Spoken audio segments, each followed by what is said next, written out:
네, 다시 시작하겠습니다.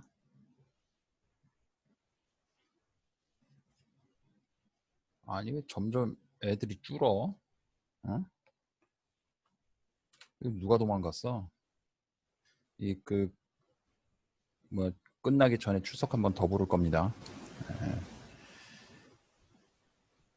에, 자, 아레나 스테이지 계속 이어가겠습니다. 어, 그, 연기적 특성에 대해서 얘기를 했죠. 물론 이제 아레나 스테이지에서 이제 연출적인 방향성도 사실은 모든 무대의 형태를 통틀어서 사실 아레나 스테이지가 가장 힘들어요. 왜냐하면은 그 사방에 있는 관객들을 다 만족시키려고 한다 그러면 트러스트 무대보다 훨씬 더 움직임이 많겠죠. 그렇다고 해서 뭐 지나치게 움직임이 많다 보면은 집중이 안 되거나 아니면은 그 장면이 가지고 있는 디테일한 감성이나 이런 것들을 또 전달하기가 좀 쉽지가 않아요. 그래서 아레나 스테이지에 적합한 형태의 공연이다라고 하면은 일단 기본적으로 그 희곡의 형태상 그 움직임이나 역동성이 좀 많이 강조되는 그런 작품들을 하는 것이 중요하고, 두 번째는 관객과의 소통이 필요한 공연들, 이런 것들이 좀 적합하겠죠. 그리고 또 한 가지는 사실 뭐 조그만 그 공연장에서 아레나 스테이지를 만드는 것도 가능은 하지만 사실은 좀 큰 공연장, 좀 무대가 크거나 한 그런 공연장에서 조금 더 적합하기도 하죠. 물론 뭐 그 음악 콘서트 같은 것도 이 아레나 스테이지에서 하는 경우가 있는데, 사실은 음악 콘서트도 아레나 스테이지 구성이 가장 어렵죠. 왜냐하면은 이 모든 객석의 위치에 있는 사람들이 동일한 음질을 경험하기 위해서는 스피커의 위치를 굉장히 잘 만들어야 돼요. 그러니까 예를 들어서 스피커를 프로시듐 같은 경우에는 한쪽에만 이렇게 하면은 그냥 모든 것들이 다 이렇게 한 방향으로 전달이 되는데, 여기에서는 그렇게 되면은 여기 앉은 사람들은 소리 안 들리잖아요. 그러니까 여기에도 만들어야 되고 또 여기에도 만들어줘야 되고 여기에도 만들어줘야 돼. 그럼 무슨 문제가 발생하느냐? 서로 간섭을 하죠. 음향은 뭐예요? 우리 배웠죠. 이게 그 웨이브잖아. 이렇게 근데 웨이브와 웨이브가 충돌하면 간섭 현상 때문에 이게 그냥 캔슬링 되는 효과가 있죠. 여러분들 노이즈 캔슬링 기능이 들어간 요즘에 헤드폰, 뭐 에어팟 같은 것들도 이제 그런 것이 있는데, 그 원리가 바로 그거예요. 그러니까 주변에서 들려오는 그 소음들을 헤드폰이 감지를 하고 그 주파수와 반대되는 주파수를 이렇게 쏴줌으로 인해서 이게 그 간섭 효과에 의해서 사라지게 만드는 것이거든요. 그래서 노이즈 캔슬링 기능이 들어가 있는 헤드폰에는 아주 작은 마이크가 다 있어요. 그래서 그 마이크로 감지를 하고 그것을 반대해. 그러니까 아레나 스테이지에서도 그런 현상이 발생할 수밖에 없는 거죠, 음향을. 그래서 이거 사실은 음향 세팅하기가 굉장히 어렵습니다. 어, 그 마찬가지로 뭐 시각적 효과도 그렇겠죠. 그러니까 어느 한 방향으로만 전달이 되면은 분명히 못 보는 관객들이 있기 때문에 이렇게 되는 것이고, 어, 그래서 뭐 이렇게 쉬운 일은 아니다. 그래서 꼭 필요한 경우가 아니면 사실은 아레나 스테이지를 만들어서 하는 경우는 그렇게 흔하지가 않아요. 자, 이런 게 이제 그 대표적인 뭐 아레나 스테이지의 경우가 되겠죠. 이거는 약간 무슨 발표회 같기도 하고 한데, 그 무대 형태를 보여주기 위해서 이 사진을 한번 여러분들한테 보여주는 것이고, 그렇다고 한다면 이 가운데 있는 연사 혹은 뭐 배우가 되겠지만 그 사람은 이쪽에게도 관객에게도 이제 이야기를 하는 것과 동시에는 아니죠. 이쪽이나 이쪽이나 이쪽에 사방에 대해서 다 방향성을 가지고 왔다 갔다 이렇게 막 해야만 하죠. 이런 경우에 이제 혼자 있으니까 그렇지 않은데 두 명이 있는 경우에는 이게 의도적으로 이렇게 위치를 스위치하는 그런 장면적 그 변환이 좀 필요하죠. 자, 이게 이제 또 대표적인 아레나 형태의 또 무대인데, 무대의 형태는 원형이 될 수도 있고 네모 형태 될 수 있죠. 뭐 이거 보면 그거 생각나죠. UFC 뭐 이런 복싱 경기 뭐 이런 거 그가 이제 떠오르는데, 그거는 뭐 쉴 새 없이 움직이잖아요. 그리고 어떤 각도에서 어떻게 보느냐도 사실은 그 시시각각으로 달라지기 때문에 이런 경우에 있어서는 또 조명도 굉장히 어려워요. 그러니까 프론트 조명이라는 게 거의 뭐 사방에 다 있기 때문에 어떤 그 방향성을 가지거나 아니면은 그 그림자의 효과를 낸다거나 하는 것들이 좀 상대적으로 굉장히 어렵습니다.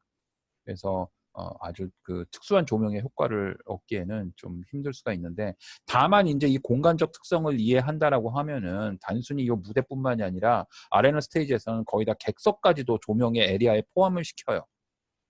그래야지 인제 이것이 어떤 한 공간에 있는 현장성을 좀 더 극대화시켜 주는 그런 어 그 효과를 거두려고 노력을 하죠. 그 때문에 인제 또 특성이 생겨나는 거예요. 그러니까 보통 프로시듐이나 뭐 다른 형태, 무대 형태에서는 아까 얘기했던 그 제사의 벽이라는 개념이 분명히 존재를 하고 심리적인 배리어가 형성이 되는데, 여기 뭐 기왕의 아레나 스테이지의 형태에서 공연을 한다라고 하면은 그것을 걷어내려는 노력이 훨씬 더 중요하겠죠. 그래서 이 무대의 연극 공연이 가지고 있는 이 허구적 세상, 허구적 공간이 확장돼서 나도 그 안에 포함된다라는 느낌을 갖게, 그런 심리적 반응을 거둘 수 있도록 조명 디자인, 뭐 디자인적으로도 혹은 또 연기적으로도 연출적으로도 그것을 인제 포커스를 맞춰서 공연을 하는 거죠. 그것이 인제 이러한 무대 공간 네 특성에 인제 맞는 그런 연출법과 연기법이 되겠죠.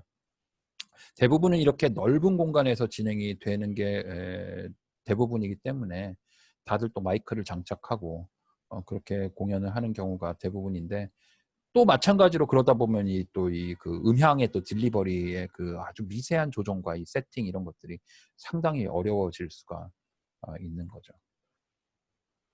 자, 이런 형태는 이거는 인제 어떻게 보면은 무대 디자인 자체는 아레나 형태이지만 관객의 위치는 프로시듐인, 인제 이런 것도 어떻게 보면 또 그 가능할 수도 있고, 그다음에 이런 형태에서 객석의 위치를 이렇게 놓는다라고 하면 인제 아레나가 되는 거죠. 인제 이게 사방이 다 이렇게 동일한 형태의 구성이다라고 하는 거죠. 그래서 인제 예를 들어서 극장의 형태는 프로시듐인데 무대 형태를 아레나라고 한다라고 하면은 이 허구적 공간에서 주 배역과 아니면은 그 군중들이 이렇게 하면은 이 허구적 공간에서도 아레나 형태의 그 무대 공간이 또 하나가 발생하는 그런 경우도 있어요. 이거는 연출이나 연기적인 상황 속에서 전달하는 방향은 프로시듐과 마찬가지지만, 이 허구적 세상만을 따로 놓고 보면은 이 안에서의 그 액션과 리액션은 또 아레나 형태를 또 취해요. 그러니까 이거는 이중적이죠, 어떻게 보면. 그러니까 요런 것들도 또 감안해 볼 수 있다. 이거는 하나의 그냥 특별한 예를 들어서 그 개념을 여러분들한테 또 어 설명을 했습니다. 자, 이게 인제 어떻게 보면 가장 대표적인 그 아레나 형태의 공연 장면인데, 가운데 무대가 있고 두 배우가 지금 열띤 열연을 하고 있고, 그다음에 객석이 이렇게 사방에 존재를 하고. 이 조명 보세요. 이게 사방에서 다 들어오죠. 그러니까 이게 좀 되게 어려워요. 왜냐하면 어느 한쪽 방향으로만 하면은 만약에 이쪽 방향으로 하면 이 사람은 프론트 조명을 받지만 이 사람은 백라이트밖에 안 받잖아요. 그러니까 이 사람을 비춰 주려고 이쪽에서 조명을 하면 이 사람이 또 백라이트 받고 하니까 이게 좀 되게 그 조명이 어떻게 보면 좀 단순화될 수밖에 없다라는 거죠. 그런데 내가 이 사진을 보여준 이유는 아까도 얘기했죠. 기왕에 이런 형태라고 한다 그러면 이 그 빛의 방향성을 무대에서 생성되는 최종 결과물이 아니라 빛이 보여주는 이 그 트레일, 흔적들을 아예 그냥 대놓고서 공간에서 이제 보여주는 거죠. 그래서 이 빛의 모양이 이 공간상에서 존재하는 빛의 존재적 그 형태가 아예 그 공연의 하나의 그 미적 감각을 만들어낼 수 있도록 '아, 나가 공연장에 있구나. 조명이 되게 멋있네. 조명이 저기서 나오고 이렇게 비추고 있구나.'라는 것 자체를 그냥 포함시키는 그런 형식으로 인제 또 인식 그 공간적 특성을 해야 한다라는 거죠. 자, 이게 인제 아레나의 특성입니다. 아레나의 그 예시를 들은 사진들을 보면 다 공통적인 특성들이 있죠. 어 무대 장치가 거의 없다라는 거. 그쵸. 무대 장치를 할 수 있는 그 방안이 별로 떠오르지가 않아요. 여기서 플랫을 세우면은 이쪽에서 시각선을 가리기 때문에 대부분 아레나 형태의 공연장에서는 아예 노세트로 가거나 아니면은 간단한 그 뭐라 그럴까? 그 대도구들, 뭐 의자도 사실은 뭐 이렇게 등받이가 있는 의자를 뭐 작으니까 쓸 수도 있는데 뭐 앉았다 일어났다의 효과를 위해서는 뭐 큐브를 쓴다거나 해서 굉장히 단순화시켜서 피터 부르기 말하는 뭐 가난한 연극적 형태의 어떻게 보면 연극의 본질적 그 형태라고도 볼 수도 있죠. 가장 원시적인 형태 그런 형태로서 이제 기능을 한다라고 볼 수가 있습니다. 자, 이제 이게 블랙박스입니다. 블랙박스는 사실은 무대적 형상은 아니에요.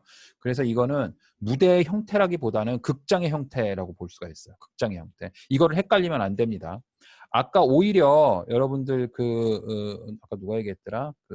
오히려 그 무대적 형태라고 보면은 여기에서 하나 빠진 게 이제 스트리트 형태죠. 이거는 이제 스트리트 티어터라고도 하는데 객석이 양옆에 있고 여기에서 이제 그 공연이 이루어지는 그런 형태인데 이게 트러스트하고 아레나하고 약간 중간 지점에서 쓰이게 되는 그런 형태인데 이것의 특성은 관객들이 서로를 바라보고 있다는 거예요. 물론 트러스트에서도 관객들이 서로 바라보고는 있기는 하지만 이것처럼 극단적이진 않아요. 그래서 이거는 한 가지 재밌는 점은 공연하는 내내 관객들이 반대편에 있는 관객들의 반응까지도 감상하고 있다라는 거. 그러니까 이것까지도 감안을 해서 연출을 하거나 연기를 좀 해야 되는 그런 특성들을 지니고 있는 거죠.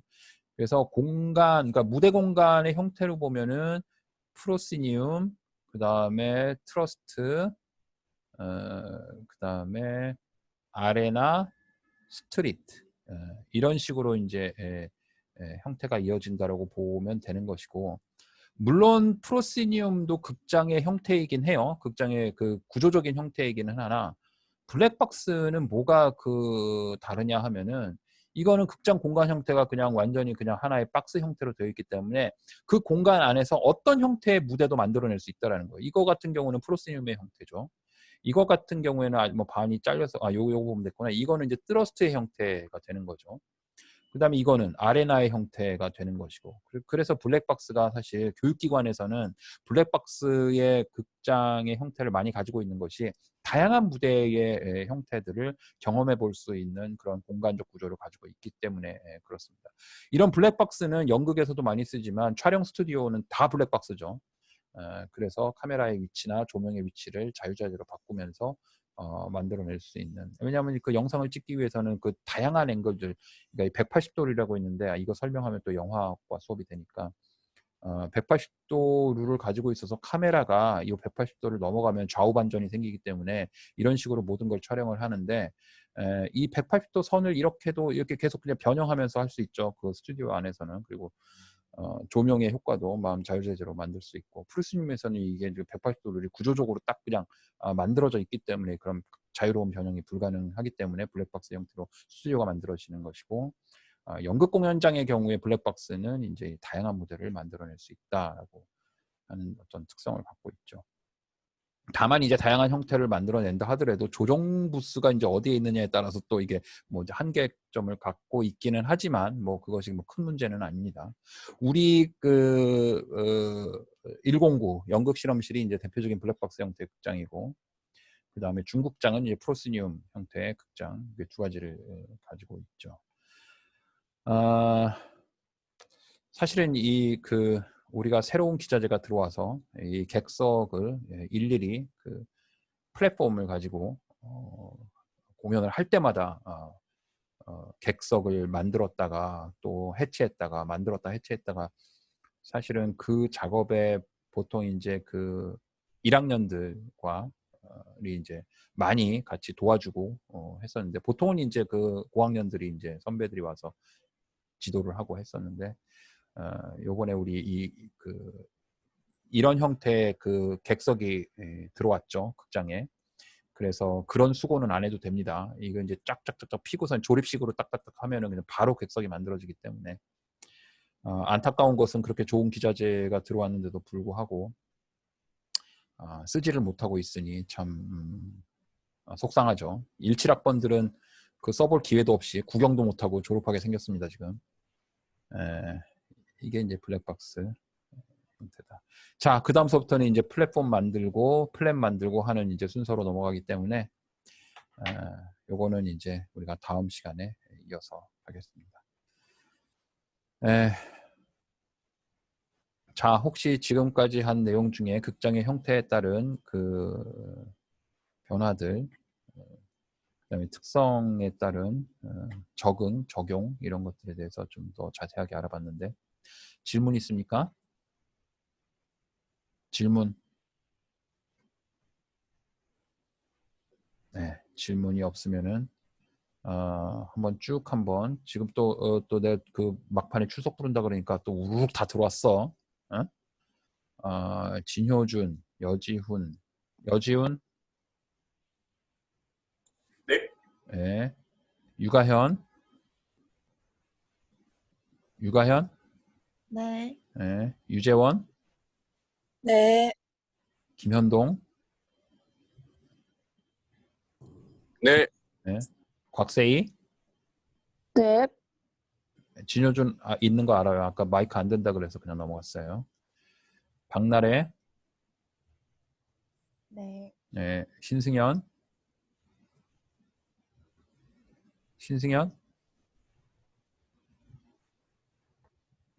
연결 중이네. 이렇게 알겠습니다. 있는 거 봤습니다. 걱정하지 마세요. 김묘진, 네. 네, 묘진이 아까 지각했죠? 네. 얼마나 늦었어? 30분이요. 네, 한 15분 정도까지는 봐주는데 30분은 너무 늦었어요. 네. 김소연 네. 있을 거고. 그 다음에 정연이 안 왔어요 오늘? 오케이. 정연이 있네? 넌 몇 시에 왔어?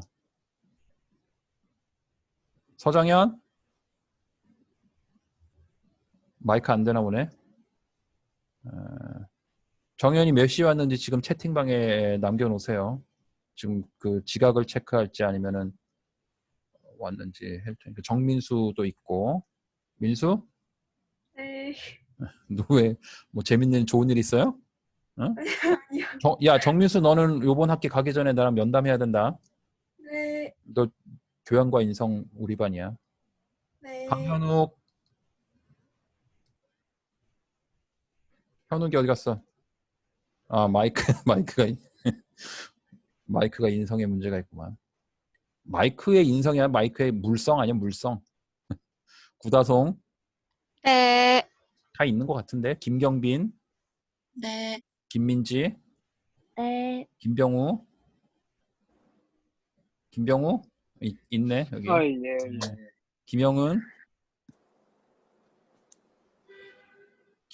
영훈이 있을 텐데 어디 갔지? 잠깐만 내가 한번 체크해 볼게. 김영은이 어디 갔어? 김영은이 없어진 것 같은데? 연결 상태가 오케이 알겠습니다. 장지훈 왔어요? 장지훈이 오늘 결석했죠? 그럼 다 있는 거야. 오케이 알겠습니다. 예. 아까 내가 뭐 시작하는데 막 22명인가 뭐 이것밖에 없어갖고서 내가 깜짝 놀라갖고 다시 한번 출석을 불렀습니다. 예, 여러분들 수고 많으셨고 그 뭐라 그럴까가 아니라 우리 다음 주는 그거죠. 추석 연휴죠. 그래서 2주 후에나 만나게 되겠네. 예, 추석 때 가족분들과 좋은 시간 보내시고 코로나 항상 조심하세요. 이번 학기에 진짜 우리부터 조심해 갖고서 만나야 됩니다. 이런 식으로 2학기까지 그냥 전체 다 비대면으로 갈 수 없어요. 내가 어떻게 될지는 모르겠으나 뭐 국가에서 그 거리두기가 격상이 되거나 좀 강화가 되면은 뭐 내 힘으로나 뭐 학교의 힘으로 어쩔 수 없는 일이기는 하나 그러나 뭐 더 호전된다라는 것에 희망과 기대를 걸고 그래도 중간고사 이후로는 그 대면 수업을 하겠다고 신청을 할 거예요. 그러니까 여러분들이 좀 도와주셔야지 뭐 괜히 어설프게 어떤 모 학교들에서는 동아리 모임 하다가 지금 막 집단 발병이 있어갖고서 뭐 난리도 아니죠. 우리는 그런 불상사가 일어나지 않도록 끝까지 좀 조심합시다. 예, 오케이. 승현이하고 영은이는 오디오 연결 안 돼서 아까 대답 못했다고 걱정하지 말고 다 체크했습니다. 예. 정현이도 다 체크했으니까 걱정하지 마세요. 자, 추석 연휴 잘 보내시고 다 다음 주에 뵙겠습니다. 자, 수고했습니다. 고생했습니다. 네. 수고하셨습니다. 네.